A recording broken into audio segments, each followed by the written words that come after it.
जी नमस्कार साथियों, good morning प्यारे दोस्तों, जय हिंद, वंदे मातरम, राधे राधे। आज की जो हमारी क्लास है उसके अंतर्गत टॉपिक चल रहा है दोस्तों हमारा अलंकार। और अलंकार के अंतर्गत हम अर्थालंकार के भेद पढ़ रहे हैं। तो अर्थालंकार के अंतर्गत हम आज कर रहे हैं हमारा उपमा हो गया, उत्प्रेक्षा, रूपक हो गया, अतिशोक्ति हो गया, विरोधाभास हो गया। छठा भेद है हमारा विभावना अलंकार। मैं सही कह रहा हूं? इससे पहले 5 भेद कल वाली क्लास में हम पढ़ चुके हैं। तो विभावना के अंतर्गत क्या होता है जी? जहां बिना कारण के जहां बिना कारण के जहां बिना कारण के कार्य की सिद्धि हो। दूसरा, जिस पंक्ति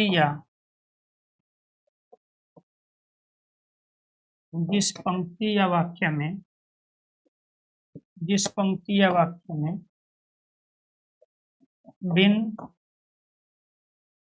बिना बिनु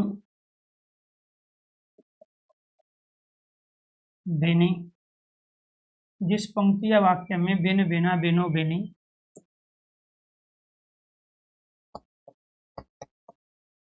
बिनी शब्द का प्रयोग हो।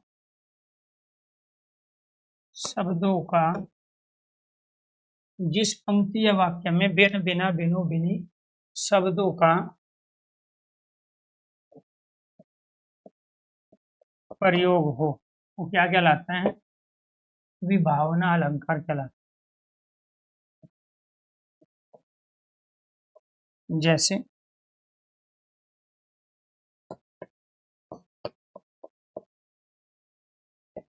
निंदक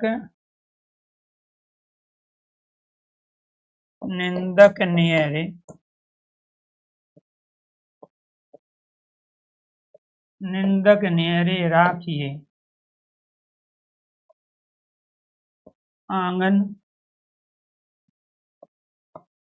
आंगन कुटी छवाए। निंदक नियरे राखिए आंगन कुटी छवाए। बिन पानी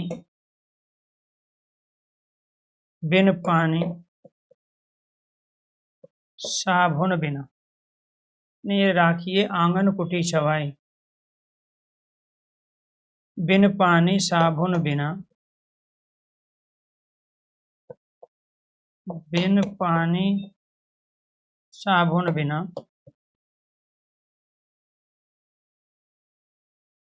निर्मल करे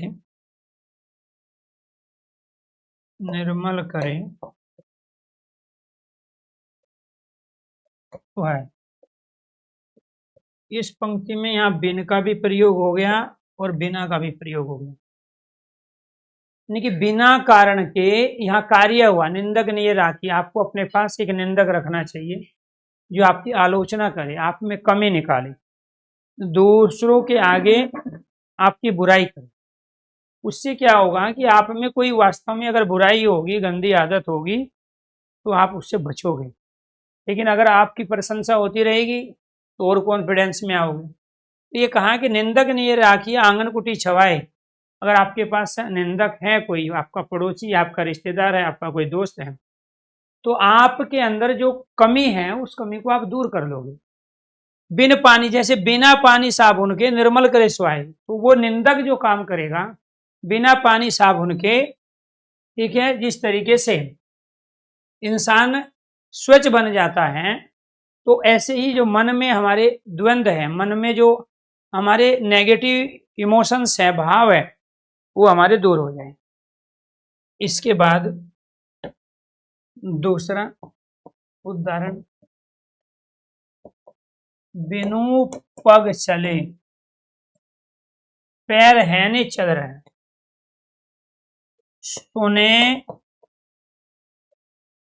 बिनु काना, कान है नहीं फिर भी सुन रहा है। बिना कर या बिनु कर, बिनु कर कर्म करे, बिनु कर, कर कहते हैं हाथ को, बिनु कर कर्म करे विधि नान। बिना कर कहते हैं हाथ को, बिना हाथ के हैं लेकिन अनेक प्रकार के कार्य करते हैं। इसमें भी बिनु शब्द आया, यहाँ पे भी बिनु शब्द है, यहाँ पे भी बिनु शब्द है। तो जहां पे बिन आ जाए, तेरे बिन मन नहीं लगता, ठीक है, तेरे बिना जी नहीं पाएंगे। जहां बिन आ जाए, बिना आ जाए, बिनु आ जाए, बिनी आ जाए, तो ये क्या करेगा, बिना कारण के कार्य की सिद्धि करेगा। कारण होगा नहीं और कार्य सिद्ध होगा।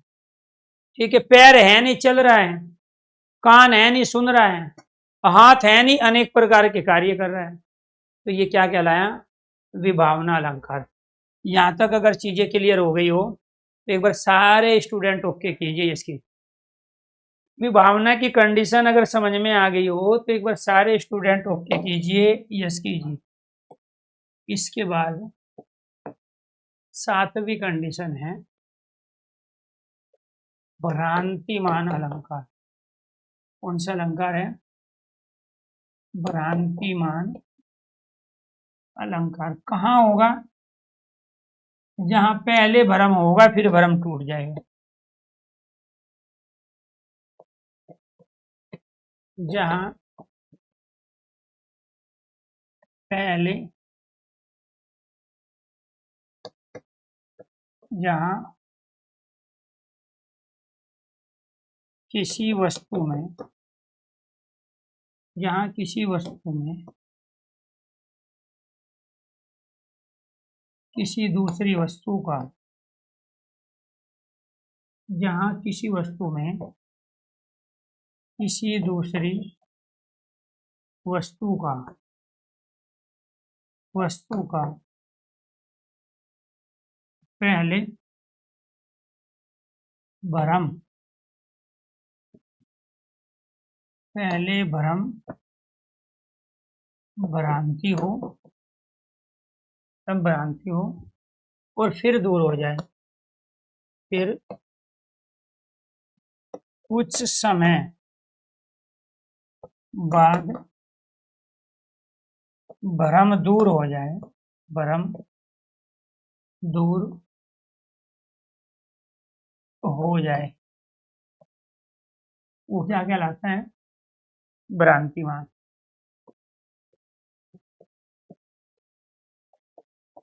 जिस पंक्ति या जिस पंक्ति या वाक्य में, जिस पंक्ति या वाक्य में भ्रम भ्रांति समझकर, समझाकर, समझी, समझी शब्द का, समझी शब्द का, समझी शब्द का प्रयोग हो, समझी शब्द का प्रयोग हो, तो क्या कहलाता है, भ्रांतिमान। जैसे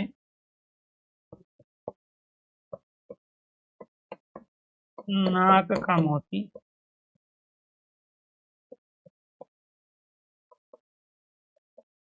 अधर की कांति से, नाक का मोती अधर की कांति से बीज नाक का मोती अधर की कांति से, बीज दांडिम का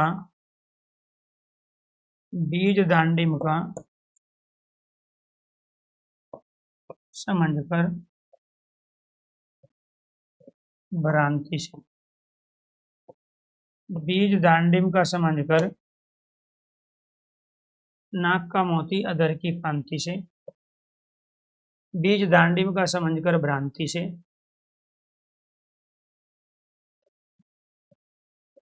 देखता ही रह गया तुक मौन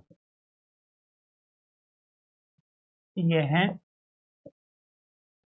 कौन।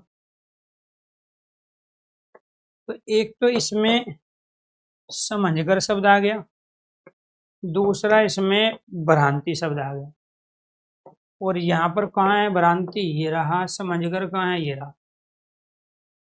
तो जहां पर भ्रांति या समझकर शब्द आ जाता हो, या भ्रम समझाकर या समझी शब्द आ जाए, वो क्या कहलाता है, भ्रांति। उसकी मजबूरी है, बिना पंक्ति में यहाँ पे बिन बिना बिनु बिनी दिए वो भी भावना उत्पन्न कर ही नहीं सकता, ठीक है जी। और यहाँ पे बिना भ्रम भ्रांति समझकर समझाकर समझी के बिना वो भ्रांतिमान अलंकार उपस्थित कर ही नहीं सकता। तो इसलिए आपको ये ध्यान रखना है, किसी भी भाषा लैंग्वेज की एक खासियत होती है कि उसके शब्दों में उसका अर्थ छिपा होता है, उसकी तमाम कंडीशन छिपी होती है। तो विभावना में क्या होता है, बिना कारण के कार्य होगा, मतलब बादल है नहीं और बारिश हो रही है, परीक्षा दी नहीं और सिलेक्शन हो जाए, फार्म भरा नहीं और एडमिट कार्ड आ जाए, तो वो क्या कहलाता है, विभावना अलंकार। तो यूपी बिहार में होता है अक्सर ऐसा। तो बिना कारण के कार्य हो जाता है, नौकरी लायक होता नहीं तो नौकरी लग जाती है, लेकिन वो चांस अब कम होते हैं। अब भर्ती कोर्ट कचहरी में चली जाती है, कैंसिल हो जाती है, रद्द हो जाती है। तो अब पैसा दे के भर्ती होने के लिए सबसे बड़ा रिस्क यही है कि वो रोड पे आ सकते हैं, क्योंकि इसके चांस 90% है कि आपने कहीं किसी को सोर्स सिफारिश लगवाई हो, पैसा आपने दिया हो और वहां वो आपका पैसा फंसेगा। बाई चांस आप काम करा के गए तो उसके बाद इंक्वायरी होगी, भर्ती कोर्ट में जाएगी, या कोर्ट में नहीं गई तो डिपार्टमेंट ने कैंसिल कर दिया क्योंकि भ्रष्टाचार हुआ। ऐसा राजस्थान में, बिहार में, मध्य प्रदेश में, यूपी में आप बड़े लेवल पे देख चुके हो। अभी राजस्थान के अंदर 4 से 5 भर्ती कोर्ट ने कैंसिल कर दी, दोबारा एग्जाम होगा। तो जिन्होंने सिलेक्शन लिया था सब घर पे बाहर बैठ गए, ठीक है। यूपी में भी हुआ है ऐसा। तो इसीलिए आपसे रिक्वेस्ट है, गुजारिश है, आप उस रास्ते को बिल्कुल नहीं अपनाओगे कि कहीं से आपके पास सोर्स आ गई कि जी हम पैसा देके भर्ती करा देंगे, नहीं होगा। वो जमाना चला गया, वो पहले होता होगा, ठीक है। लेकिन आज की डेट में बच्चे, टीचर, गार्जियन इतने अलर्ट हैं कि जरा सा भी कहीं से कुछ पता चलता है कि वास्तव में इसमें फेयर सिलेक्शन नहीं हुआ, तो उस भर्ती को चैलेंज करते हैं और वो कोर्ट में जाती है। वो डिपार्टमेंट को, भर्ती बोर्ड को, आयोग को, जिसको हम कमीशन कहते हैं, उनको झुकना पड़ा है, एक नहीं बल्कि अनेक बार। तो अब सही सिलेक्शन, ईमानदारी से मेहनत वाले बच्चों का सिलेक्शन हो रहा है और आगे भी होता रहेगा। तो इसलिए आप उन गलत चक्रों में बिल्कुल नहीं पड़ोगे, ठीक है। तो ये आपको ध्यान रखना है कि जहां बिना कारण के कार्य की सिद्धि हो, जहां बिनु बिना बिनु का प्रयोग हो, वो विभावना है। ऐसे बिना इन शब्दों के प्रयोग किए वो भ्रांतिमान अलंकार पंक्तियों में उपस्थित कर ही नहीं सकता। तो आपको क्या ढूंढना है, भ्रांतिमान जब आपसे पूछे कि भ्रम ढूंढोगे, भ्रांति ढूंढोगे, समझकर समझाकर समझू शब्द है। तो इसमें दोनों शब्द आए हैं। भाई आप अर्थालंकार पढ़ रहे हो, अर्थ आपको आता नहीं है, क्यों? क्योंकि वो अवधि भाषा की पंक्ति, ब्रज भाषा की पंक्ति दे रहा है। ये तो खड़ी बोली की है।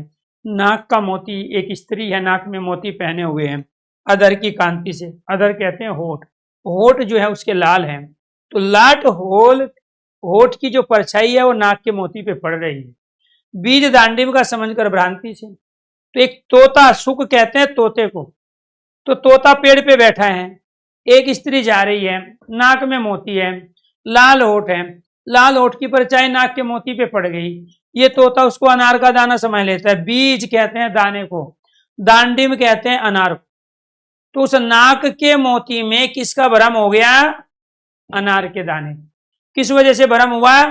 लाल होठ की वजह से। वो उड़ता है, नाक पे झपट्टा मार के मोती उखाड़ के ले आता है, और जब उसको दबाता है तो वो मौन हो जाता है, क्योंकि वो उसको क्या समझ रहा था? अनार का दाना, और जबकि था वो क्या? नाक का मोती। तो यहाँ क्या हुआ?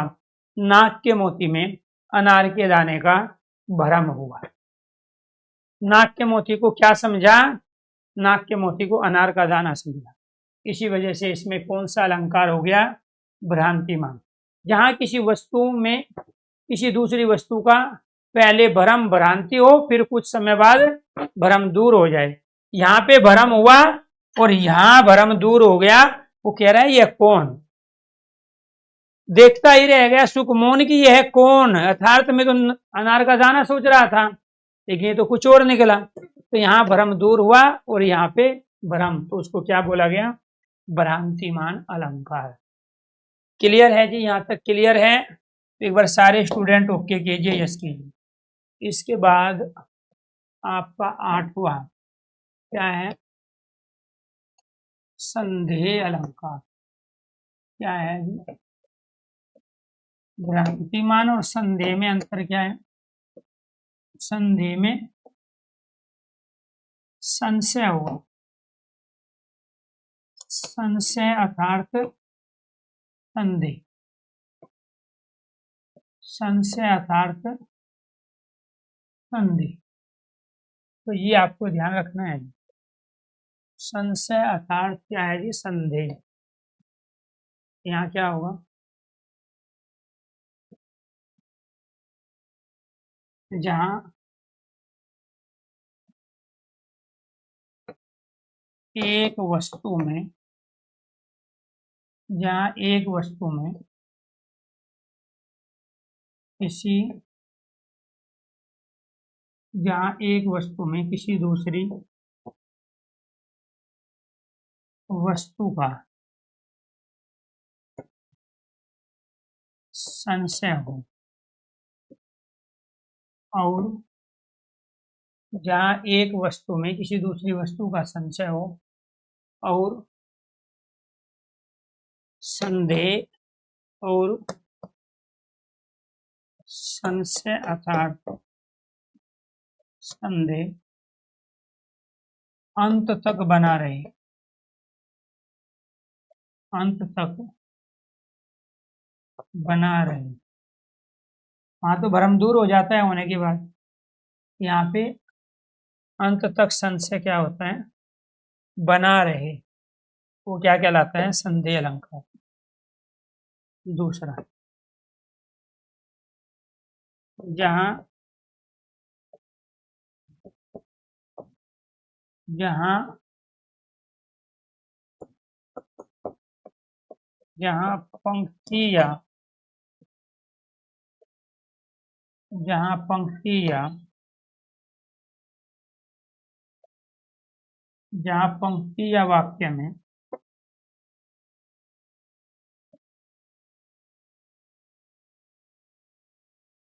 जहां पंक्ति या वाक्य में की या अथवा, जहां पंक्ति या वाक्य में की या अथवा इवा और किंतु,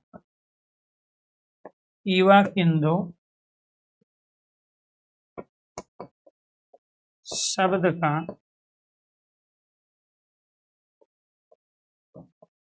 प्रयोग। ठीक है जी।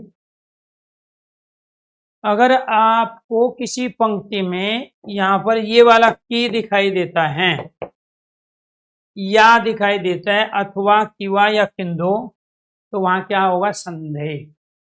क्योंकि बिना की या अथवा किवा किंतु के आप संदेह उत्पन्न नहीं कर सकते। कैसे? जैसे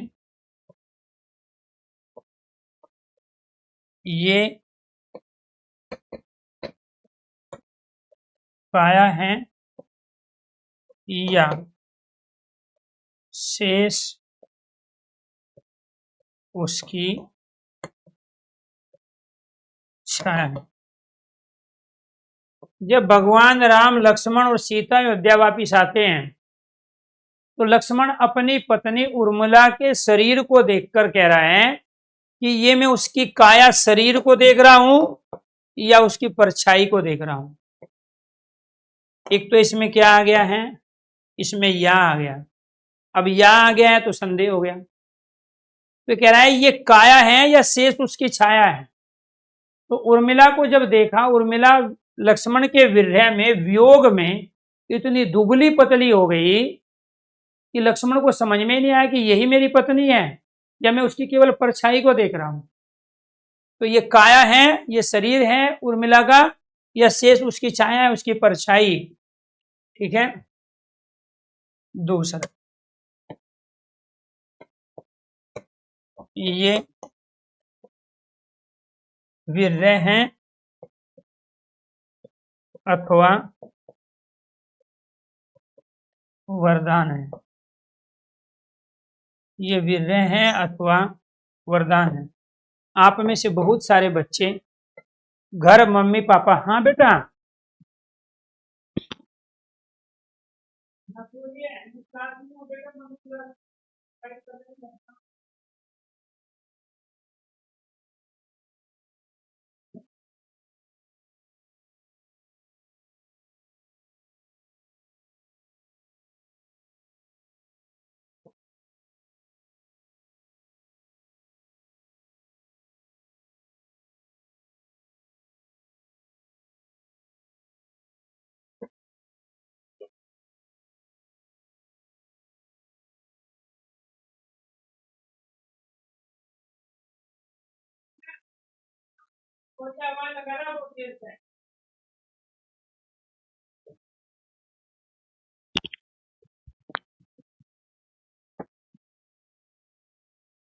तो ये विरह है अथवा वरदान है। तो बहुत सारे बच्चे अपने मम्मी पापा, भाई बहन, सगे संबंधियों को छोड़ के बाहर रह के तैयारी कर रहे हैं। अब उन्हें फिलहाल क्लियर नहीं है कि ये आपके विरह का जीवन चल रहा है अपने माता पिता, भाई बहन से, सगे संबंधियों से, या फिर ये आपका वरदान है कि आपको मौका मिला घर से बाहर रह के पढ़ने का। जब आपकी नौकरी लग जाएगी, जब गांव वाले बच्चों के मुकाबले, अपने एरिया के बच्चों के मुकाबले आपके अंदर कुछ हुनर ज्यादा होंगे तो वरदान साबित होगा। अगर आपने सफलता हासिल नहीं की तो फिर वो विरह रहेगा। घर से बाहर रह के पढ़ाई भी की और फिर भी सिलेक्शन नहीं हुआ। इतने दिन जो है घर वालों से दूर रहे, बाहर का खाना खाया, घर का खाना नहीं खा पाए, तो फिर वो विरह साबित होगा। ये विरह है अथवा वरदान है। तो यहाँ पे संदेह है किसमें, विरह और वरदान में। यहाँ काया और छाया में ये क्या है, संदेह है। ठीक है। नेक्स्ट देखो जी, तीसरा, ये है सरस, ये है सरस ओस की बूंदे। ये है सरस ओस की बूंदे की, ये है सरस ओस की बूंदे या मुंजल मोती, या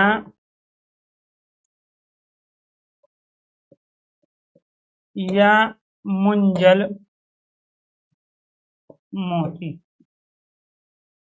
ये है सरस ओस की बूंदे या मुंजल मोती। तो यहाँ पे या आ गया। ठीक है। तो यहाँ पे क्या है जी, ओस की बूंद और मुंजल मोती में संदेह है।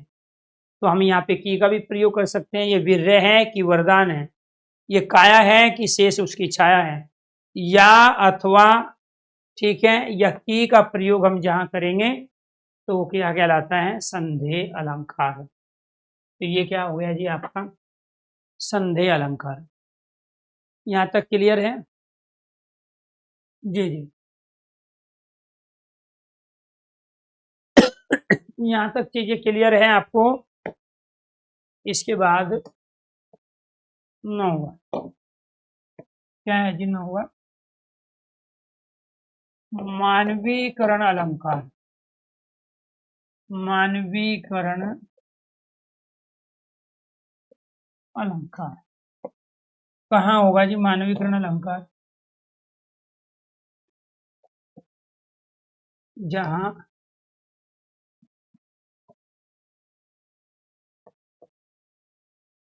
जहां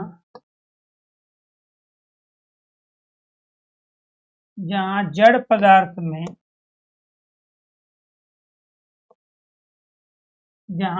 पदार्थ में चेतन की अनुभूति हो। जहां जड़ पदार्थ में चेतन की अनुभूति हो। जहां सजीव में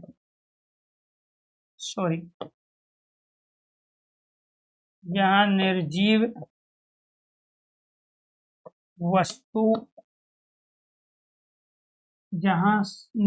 वस्तु पदार्थ में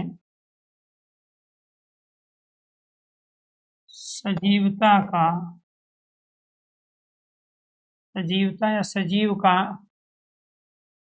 वर्णन हो।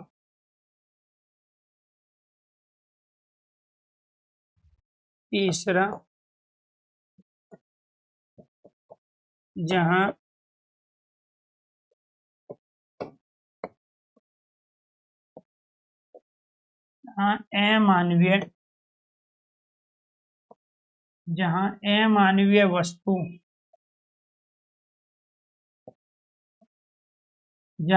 अमानवीय वस्तु पदार्थ में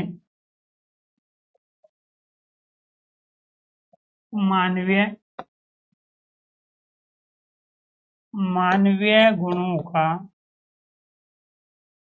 समावेश हो। अमानवीय वस्तु पदार्थ में मानवीय गुणों का वर्णन या समावेश, जैसे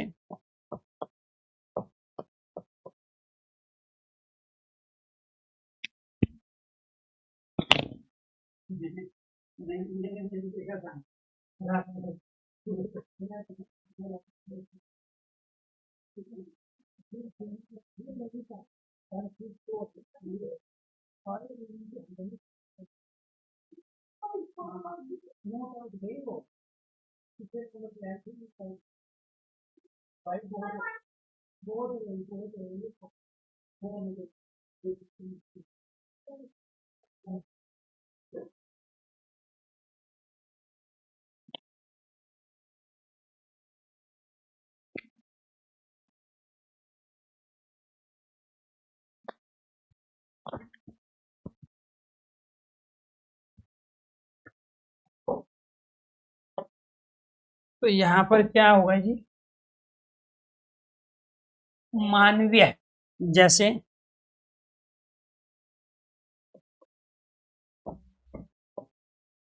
बादल रो रहे हैं,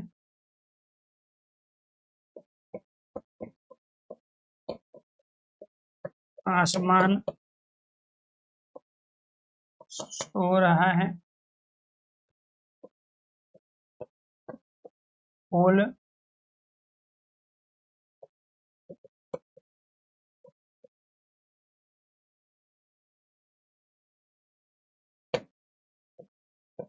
मुस्कुरा रहे हैं,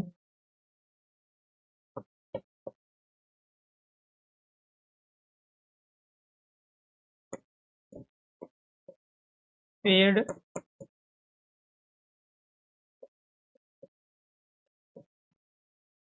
लज्जित हो रहे हैं,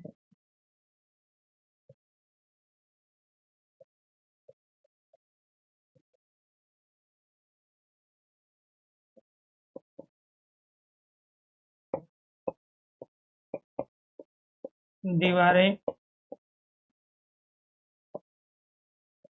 सुन रही हैं। तो हम कहते हैं ना दीवारों के भी कान होते हैं, तो यहाँ पे ये रोने का जो इमोशंस है ये इंसान का है, मानव का होता है। सोना भी मानव का गुण, मुस्काना भी, हंसना भी मानव का गुण, लज्जित होना भी मानव का गुण, सुनना भी मानव, कान इंसान को होते हैं। तो आपको ये ध्यान रखना है कि ये जो मानवीय जो गुण है, सुनना, लज्जित होना, मुस्कुराना, सोना, रोना, ये अमानवीय वस्तु पदार्थ में दिखाए गए। अब बादल के तो आंख ही नहीं, तो आंसू कहां से आएंगे? आसमान को सोने की आवश्यकता ही नहीं है क्योंकि अमानवीय है। तो आसमान में सोना, फूल का मुस्कुराना, पेड़ का लज्जित होना, दीवारों के द्वारा सुनना, ये सब मानवीय गुणों का वर्णन है अमानवीय वस्तु में। जहां अमानवीय वस्तु पदार्थ में मानवीय गुणों का समावेश हो, जहां निर्जीव वस्तु पदार्थ में सजीवता का, तो ये जो गुण है तो सजीव के हैं, ठीक है। जहां जड़ पदार्थ, ये सारे जड़ पदार्थ है, बादल, आसमान, फूल, पेड़, दीवारें, इसमें चेतना दिखाया गया है। इनमें सब क्या दिखाई गई? चेतना दिखाई गई। इसी को क्या कहते हैं? मानवीकरण अलंकार कहते हैं। क्या कहेंगे इसको? मानवीकरण अलंकार। क्लियर? तो ये आपको ध्यान रखना है। यहां तक चीजें क्लियर हो गई आपको? इसके बाद आ जाओ आप 10वां अलंकार। 10वां अलंकार क्या था?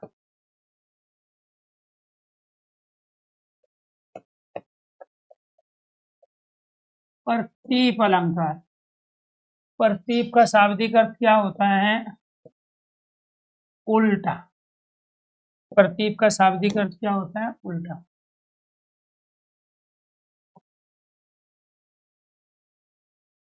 प्रतीप अलंकार उत्प्रेक्षा अलंकार का उपमा अलंकार। प्रतीप अलंकार उपमा, प्रतीप अलंकार उपमा अलंकार, उपमा अलंकार का उल्टा होता है। प्रतीप अलंकार उपमा अलंकार का उल्टा होता है।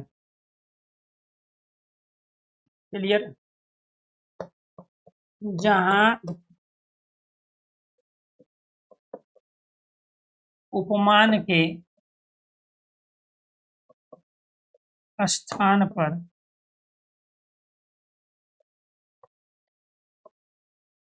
उपमेय को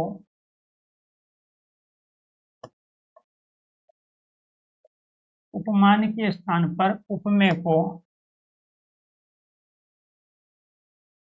रखा जाए, वहां प्रतीप अलंकार होता है। जिस पंक्ति या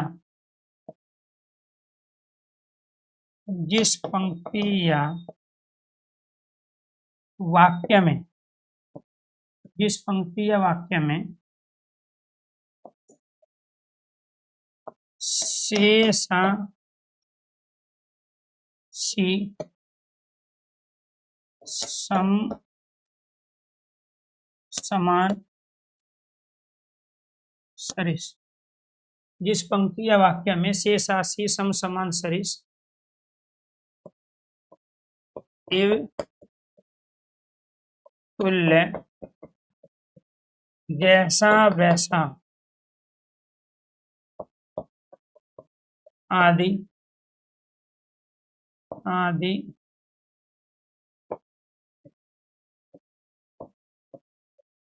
आदि उपमा के आदि उपमा के वाचक शब्दों का प्रयोग हो तो क्या कहलाता है? प्रतीप अलंकार कहलाता है। वो क्या कहलाएगा? प्रतीप अलंकार।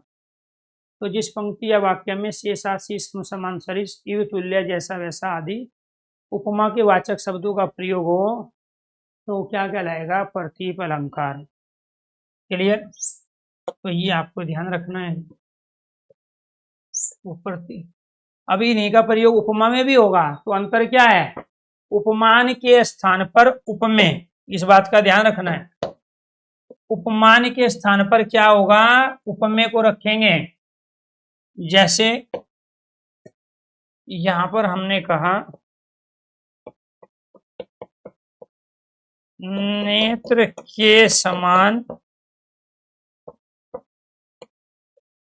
कमल है, तो ये क्या कहलाया, प्रतीप अलंकार। ये कौन सा अलंकार है, प्रतीप अलंकार। और दूसरा हमने कहा कमल के समान नेत्र,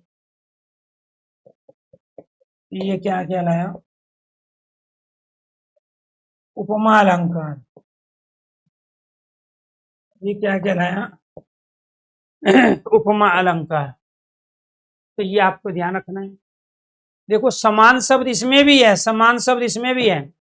कॉमन चीज उपमा और प्रतीप में यह है कि इनके दोनों के वाचक शब्द सेम है, लेकिन अंतर क्या है, यहां जो ये उपमान था इसमें ये क्या है, यहां उपमान है जिससे तुलना की जाती है, और यहां उपमान इधर है बाद में। तो यहां उपमान के स्थान पर क्या आ गया आपका उपमेय। नेत्र के समान कमल अगर कह रहा है तो उल्टा हो गया ना, प्रतीप शब्द का मीनिंग ही उल्टा होता है। प्रतीप दर्पण को कहते हैं शीशे को, इसलिए शीशे में चीजें उल्टी दिखाई देती है। प्रतीप का शाब्दिक अर्थ दर्पण भी होता है।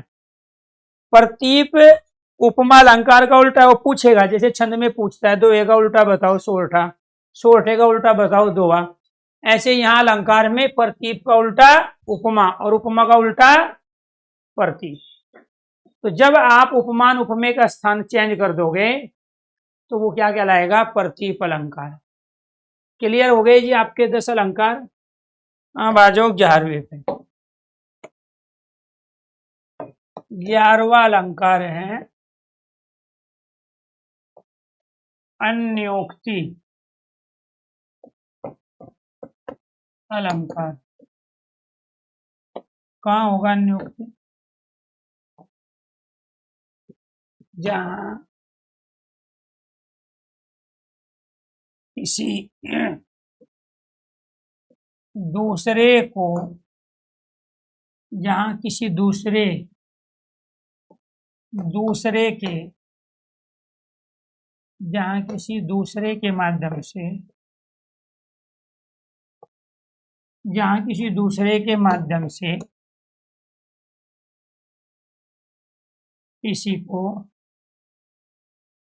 किसी को किसी को समर्थित, जहां किसी दूसरे के माध्यम से किसी को समर्थित करते हुए बात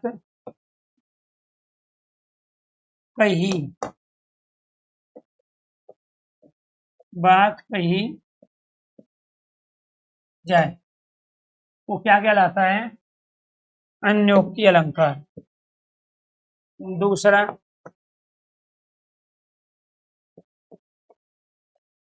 सभी स्लोगन, नारे,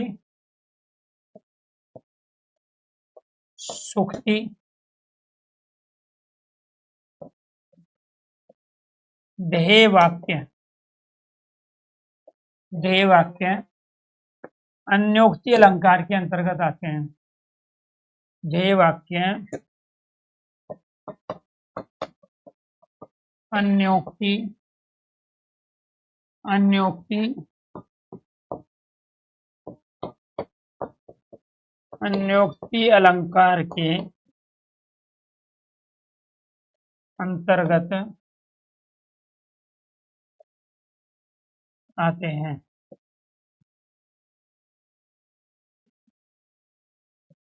जैसे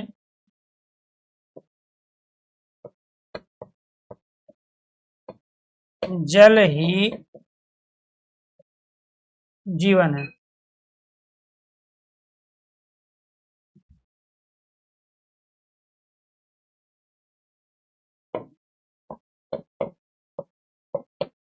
जल ही जीवन है, ये स्लोगन है।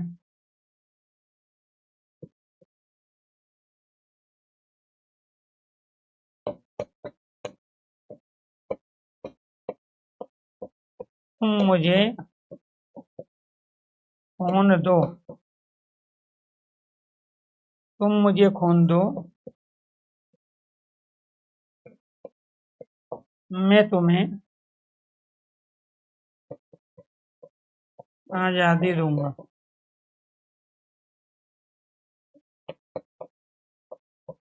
ये नारा है।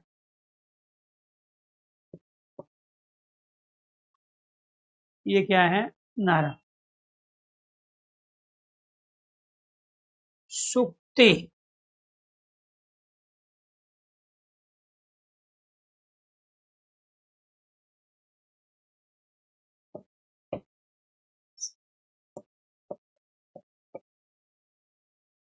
परिश्रम ही सफलता की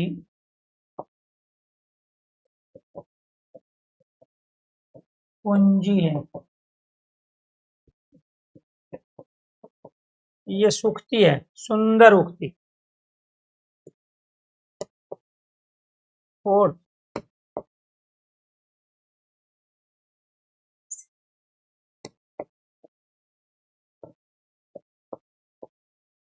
सत्यमेव जयते, सत्य की जीत होगी। ये सुप्रीम कोर्ट का ध्येय वाक्य है। ये क्या है? सुप्रीम कोर्ट का ध्येय वाक्य। तो प्रत्येक संस्था का, प्रत्येक संगठन का, सरकारी कार्यालय का अपना एक ध्येय वाक्य होता है। दिल्ली विश्वविद्यालय का ध्येय वाक्य है निष्ठा धरती सत्यम। सुप्रीम कोर्ट का ध्येय वाक्य है सत्यमेव जयते। प्रत्येक सरकार का, उत्तर प्रदेश सरकार, हरियाणा, राजस्थान सरकार का अपना ध्येय वाक्य होता है। ठीक है, तो ये जो ध्येय वाक्य हैं, जितने भी सूक्ति महत्वपूर्ण कोटेशन हैं, तो वे सारे के सारे अन्योक्ति अलंकार में हैं। अब जहां किसी दूसरे के माध्यम से किसी को समर्पित करते हुए बात कही जाए, अन्य मतलब दूसरा, उक्ति मतलब कथन, दूसरे की उक्ति किसी और के माध्यम से। अब जल ही जीवन है, तो इसका मतलब क्या है कि जल को बचाओ, जल के बिना जीवन समाप्त हो जाएगा। तुम मुझे खून दो, खून का मतलब ये नहीं कि तुम शरीर से खून निकाल के 1 यूनिट 2 यूनिट इकट्ठा कर दो। तुम मुझे खून दो, तुम बलिदान के लिए तैयार रहो, तुम मेरा साथ दो, मैं तुम्हें आजादी दूंगा। ये नारे हैं। परिश्रम ही सफलता की कुंजी है, सुक्ति है। तो यहां पर क्या कहा गया? किसी दूसरे को समर्पित करके। तो इसी वजह से क्या कहलाते हैं? सभी स्लोगन, सभी नारे, सभी सुक्ति, सभी ध्येय वाक्य अन्योक्ति अलंकार के उदाहरण है। यहाँ किसी दूसरे के माध्यम से किसी को समर्पित करते हुए बात कही जाती है। तो ये आपको ध्यान रखना है दोस्तों। तो 11 हो गए जी आपके, एक बच गया जी 12वां। वो क्या है? विशेषोक्ति अलंकार। क्या है? विशेषोक्ति अलंकार। कारण हो परंतु कार्य ना हो।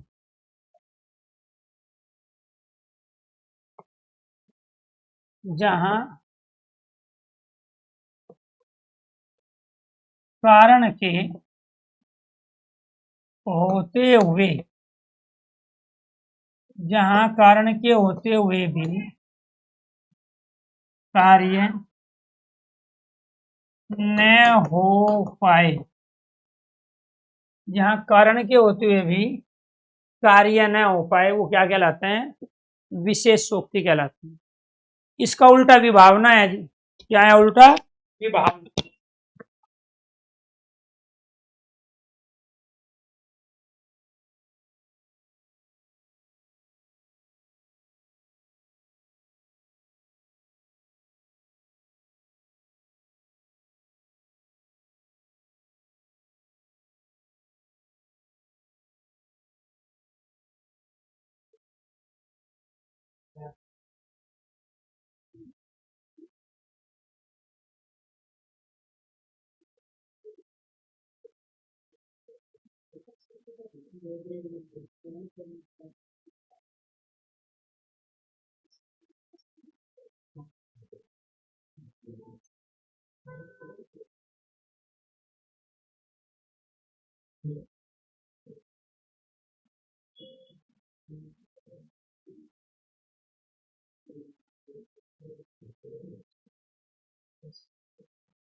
जैसे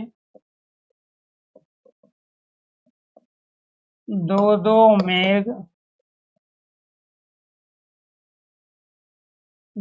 मेघ बरसते हैं पर में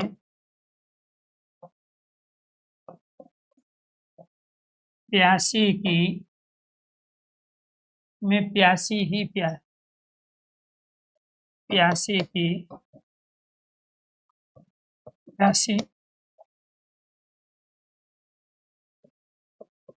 रहती हूँ। तो यहाँ क्या है, प्यास बुझाने का कारण मेघ है, ये आपका कारण है और ये आपका प्यासी कार्य है।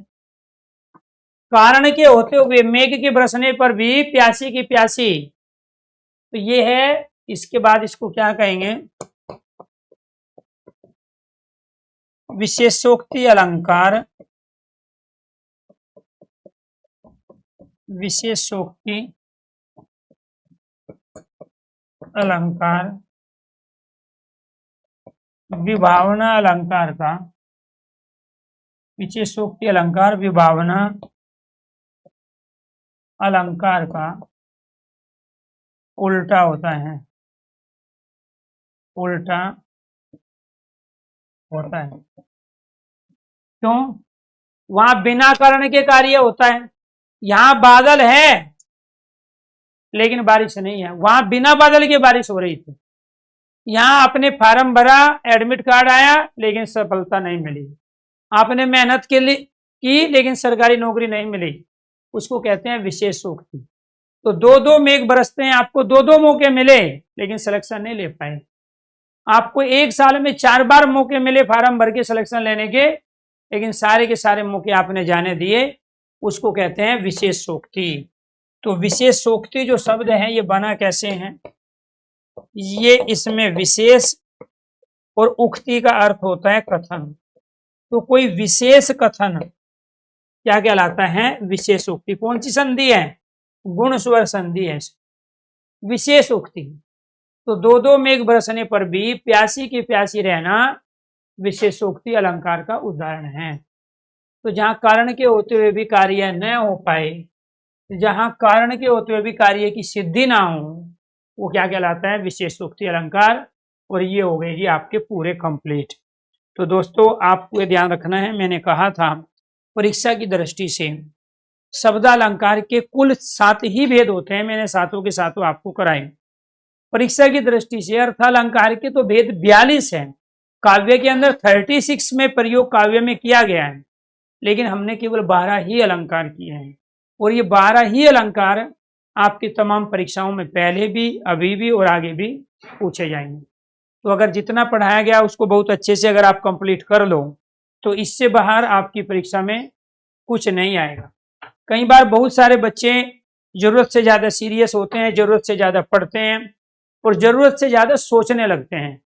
तो वहां उस डायरेक्शन में आप अपनी परीक्षा की दृष्टि से अपने को तैयार ना करके विद्वान लेखक साहित्यकार की दृष्टि में ले आते हैं।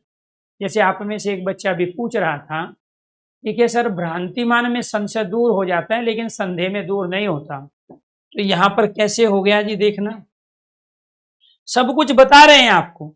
नाक का मोती धर की कांति से, बीज दांडिम का समझकर भ्रांति से, ठीक है, देखता ही रह गया सुख मौन, यह कौन है। अरे यहां उसको भ्रम हुआ था नाक के मोती में अनार के दाने का, और यहाँ क्या कह रहा, देखता ही रह गया सुख मौन। मौन क्यों हुआ वो? अरे मिलने थी उसको, मान के चलो आप सोना खरीदने गए और सोना ओरिजिनल के स्थान पे नकली दे दे, घर पे आके पता चले, ठीक है। कोई चीज आप मान के चलो कहीं गए घूमने के लिए, आप दूसरे का बैग उठा ले, अपना वहीं छोड़ा है, तो जब घर पे आए आप, उसके हमें तो पता चल गया ना आपको कि आपका क्या है, वो भ्रम दूर हो गया। तो ये मौन क्यों हुआ है? मौन इसलिए हुआ है, वो कह क्यों रहा है, ये कौन है, उसको पता चल गया ये तो अनार का दाना है ही नहीं।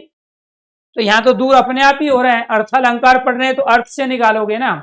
मैं तो अपने अनुभव के आधार पे आपको ये बताया कि जहां भ्रम भ्रांति समझकर समझाकर समझी आ जाए, वहीं भ्रांतिमान होती है। अब ये किसका कमेंट था? ये अरविंद यादव का था। तो अरविंद यादव जैसे जो लड़के हैं, उनको पढ़ाई परीक्षा की दृष्टि से नहीं करनी है, उनको विद्वान लेखक साहित्यकार बनना है। वो मैं इसलिए कह रहा हूं, जब सारी चीज है उसको नहीं समझेगा। अब आ जाओ संदेह अलंकार पे। संदेह अलंकार में क्या है जी, इसीलिए तो दोनों एक साथ करवाए, पहले भ्रांति और उसके बाद संदेह, ताकि चीजें क्लियर हो। संदेह का अर्थ भ्रम नहीं होता है, संदेह का अर्थ संशय होता है, और संशय हमेशा बना रहता है, ठीक है। यहाँ पे जहां एक वस्तु में किसी दूसरी वस्तु का संशय हो, और संशय अंत तक बना रहे, कैसे है, यह काया है या शेष उसकी छाया है। मतलब जो चीज जिस रूप में होती है, वो चीज होती तो वही है, लेकिन वो उस रूप में नहीं रहती, वो बदल जाती है। भाई पहले उर्मिला सुंदर थी, मोटी तगड़ी थी, अब उसका शरीर कमजोर हो गया वीर्य के कारण, इसी वजह से तो संशय हुआ, ये काया है या शेष उसकी छाया। वस्तु वही है लेकिन रूप बदल गया। ये वीर्य है या वरदान, वस्तु वही है, लेकिन ये वरदान कब साबित होगा, जब नौकरी ले लोगे। और वीर्य कब साबित होगा माँ बाप से, जब नौकरी नहीं मिलेगी। चीजें वही है, ठीक है। वहां तो चीजें दूसरी आ रही है उसके स्थान पे, ठीक है। ये सरस ओस की बूंदे या मुंजल मोती, तो ओस की जो बूंदे होती है, जिसको किसी ने अभी छुआ नहीं है, उसमें भी वही चमक होती है, मुंजल मोती में भी वही चमक होती है। तो इसमें तो बना रहा ना, वो कह रहा है कि ओस की बूंद है कि मुंजल मोती, इसमें कहां संशय दूर हो गया। तो इसीलिए आपसे रिक्वेस्ट है, गुजारिश है, आप अपने दिमाग में सुबह से शाम तक ऐसे बहुत सारे विचार थॉट होते हैं जो आने नहीं चाहिए, लेकिन फिर भी आते हैं। जैसे बदला लेने की भावना नहीं आना चाहिए। परमात्मा बैठा है, अपने आप हिसाब करेगा। दूसरे की बेइज्जती करना, परमात्मा बैठा है और लोग हैं, आपका काम नहीं है। दूसरे को नीचा दिखाना आपका काम नहीं है, वो अपने करने से अपने आप अपने को नीचा दिखा लेगा। तो कुछ काम आप ऐसे करते हो जिसमें आपको हाथ डालना ही नहीं, जिसके बारे में आपको सोचना ही नहीं। बदला लेने की भावना, दूसरे से जलन, ईर्ष्या, दूसरे को नीचा दिखाना, दूसरे को गिराना, ठीक है, अपनी झूठी प्रशंसा करना, ठीक है, अलग अलग तरह के विचार आना, पड़ोसियों के विचार दिमाग में आना। भारत पाकिस्तान का युद्ध होगा कि नहीं होगा, युद्ध होगा तो ऐसी स्थिति बनेगी, होगा जब होगा क्या मतलब, पहले भी हुए हैं, उसमें कौन सा कुछ उगड़ गया, आगे भी होते रहेंगे। आपको अपने बारे में सोचना है, अपने पे काम करना है, अपने परिवार के बारे में सोचना है। और जिस दिन आप अपने बारे में, अपने परिवार के बारे में सोच लोगे, उस दिन समाज का भी भला हो जाएगा, आपकी जाति बिरादरी का भी भला हो जाएगा, आपके पड़ोसियों का भी भला हो जाएगा, रिश्तेदार का भी भला हो जाएगा, और इस देश का भला तो अपने आप होगा। मुद्दा यह है कि आप में से हर आदमी देशभक्त है, लेकिन हेल्प आज तक किसी की नहीं की। आप में से हर व्यक्ति देवता है, ठीक है, लेकिन आज तक दिया किसी को कुछ नहीं है। तो कहने का मतलब ये है कि स्टूडेंट लाइफ में जब हम परीक्षा की तैयारी कर रहे हो, हमें अपने अंदर उन गुणों को विकसित करना पड़ता है जिन गुणों की वजह से हम पहले नौकरी लेते हैं और फिर नौकरी को आसानी तरीके से बहुत अच्छे ढंग से जीते हैं। अदरवाइज नौकरी लेने के बाद लोग परेशान रहते हैं, कोई सस्पेंड चल रहा है, ठीक है, किसी की तू मैमो हो गई है अधिकारी के साथ में, वो उसको मेमो पकड़ा रहा है, वो उसका मेमो का जवाब दे रहा है, वो उसकी बुराई कर रहा है, वो उसकी बुराई कर रहा है, वो उसको फंसाना नीचा दिखाने का काम कर रहे हैं। वो कह रहा है कि मैं तेरी नौकरी खा जाऊंगा, वो कह रहा है कि मुझे नौकरी नहीं करने दूंगा। तो नौकरी लेने के बाद की भी स्थिति है, वो कब होती है, जब विचार ऐसे आ जाए दिमाग में जिनकी आपको आवश्यकता ही नहीं थी। इसलिए आपको जरूरी नहीं है कि आप 14 घंटे पढ़ाई करो तब सिलेक्शन होगा। आप दिन में 5 ही घंटे पढ़ो, लेकिन वे 5 घंटे जब आप बैठते हो, सुबह 8 बजे बैठे आप, अब आपको 4 घंटे पढ़ना है लगातार, 3 घंटे पढ़ना है, उसके बाद एक ब्रेक लेना है, तो आप ये तो देखो जब 3 घंटे पढ़ने के बाद उठे कि इन 3 घंटे में आपने पढ़ा क्या। आप तो पूरा दिन बैठे रहते हो लाइब्रेरी में, और उसके बावजूद ये देख के उठते ही नहीं कि हमने पढ़ा क्या पिछले 3 घंटों में, पिछले 4 घंटों में क्या पढ़ा। पता चला जो पेज खुल रहे थे वही पेज आपका 3 घंटे बाद था, किसी भी किताब का, रजिस्टर का, नोट्स का। ये आपने मुश्किल से करने थे आपको 15 पेज, कि आपने केवल 2 पेज। क्वेश्चन से निकालने थे मैथ के 15 से 20, क्वेश्चन से निकाले आपने केवल 3। तो ये बीच में क्या कर रहे थे आप, out of syllabus, out of thought. तो जिस दिन आप इन पे अपना कंट्रोल कर लोगे, बात मानना, सही डायरेक्शन में मेहनत होगी, और सही डायरेक्शन में की गई मेहनत हमेशा सफलता दिलाती है, कामयाबी दिलाती है। एक बच्चा 21-22 साल की एज में नौकरी पा रहा है, एक नहीं 2-2 3-3, और एक बच्चे को 30 साल हो गई, बहुत एग्जाम दिए, फिर भी नौकरी नहीं मिल रही है। कारण क्या है? ज़्यादातर आउट ऑफ सिलेबस रहता है, ज़्यादातर उन चीज़ों में अपना दिमाग चला रहा है, उन चीज़ों में अपनी एनर्जी वेस्ट कर रहा है जो उसके सिलेबस का हिस्सा है ही नहीं। आपके पड़ोसी आपको क्या कह रहे हैं, रिश्तेदार क्या कहते हैं, समाज आपके बारे में क्या सोचता है, सोचने दो, उसका काम है। जिसकी जैसी सोच, जिसकी जैसी मति, वो उसी तरीके से आपके बारे में सोचेगा। तो यहाँ क्या नरेंद्र मोदी की बुराई नहीं होती है? क्या अखिलेश यादव की बुराई नहीं होती है? क्या मायावती जी की बुराई नहीं होती है? तो जो महापुरुष है हमारे, क्या उनकी फॉरेन कंट्री वाले बुराई नहीं करते हैं? स्वामी दयानंद सरस्वती, विवेकानंद। ठीक, तो कहने का मतलब ये हुआ कि आप कुछ बन भी जाओगे ना, बुराई तब भी होगी, तब भी स्थिति है, तब वो बड़ा तीर नहीं मार लोगे, तब बड़े धन्ना सेठ नहीं हो जाओगे आप। हाँ, बस ये है कि परिवार के जो रिक्स हैं, आपको उधार नहीं मांगना पड़ेगा, किसी के जो बैसाखी का नहीं प्रयोग करना पड़ेगा, आपको अपने पे आत्मनिर्भर हो जाओगे। तो इसलिए आपके लिए सबसे ज्यादा जरूरी चीज है अपने अंदर उन पॉजिटिव सात्विक गुणों को विकसित करना। जिस दिन वो विकसित कर लोगे आप, अपने आप हमारी जो 5 ज्ञानेंद्रिय, 5 कर्मेंद्रिय हैं, और 1 11वां मन, ये सारा एफर्ट्स लगा देंगे आपकी उस मंजिल, आपके उस रास्ते, आपके उस लक्ष्य को पाने के लिए। और जिस दिन आप अपने पे काम नहीं करोगे, इधर उधर अनाप शनाप उठा के पढ़ते रहोगे, बोलते रहोगे, पढ़ते रहोगे, सर के ऊपर से जाता रहेगा, ऊपर ऊपर से चीजों को देखते रहोगे, आगे बढ़ते रहोगे, कोई फायदा नहीं। जो काम करो 100% एफर्ट्स के साथ करो, जो काम करो शिद्दत से करो, मन से करो। बेमन से अगर कोई भी काम करोगे, दोबारा उस चीज में वक्त देना पड़ेगा, समय देना पड़ेगा। तो इसका मतलब पहला दिया गया समय आपका बर्बाद हुआ। तो इसलिए आप धीरे धीरे, स्टेप बाय स्टेप अपने सिलेबस को कंप्लीट करो। प्रत्येक विषय पे थोड़ा सा बारीकी से ध्यान दो, और समय रहते आप अपने सिलेबस को जिस दिन पूरा कर लोगे, बस आपको एक मौका चाहिए, और वो एक नहीं बल्कि आपको 2-2 मौके मिलेंगे। इसलिए आपसे रिक्वेस्ट है, गुजारिश है, आप पढ़ाई के सही तौर तरीके, पढ़ने के सही तरीके, अपने अंदर जिन तमाम गुण की आवश्यकता है इस एज ग्रुप में, उसको अगर आप विकसित नहीं करोगे तो बात नहीं बनेगी। अब किसी के कोई डाउट है या कुछ पूछना है तो आप पूछ सकते हैं। जी, राहुल कुमार, आपका क्वेश्चन क्या है, आप कमेंट बॉक्स में कमेंट करके बताओ। ठीक है जी।